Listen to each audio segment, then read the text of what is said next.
Designers, welcome to my tutorial ABCD. So today we're going to do this learn something about these tools, the skill connects and then skill strokes and effects. So if you come here, okay, this isn't what I'm trying to achieve. Okay, this is what I want. Okay, this is what I want. Okay, but when I scale, okay, it gives me a cycle.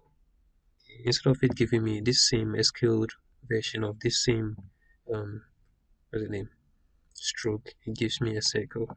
Okay, so to avoid this, what you do is you just have the property panel. Okay, just select these. Okay, make sure they are checked.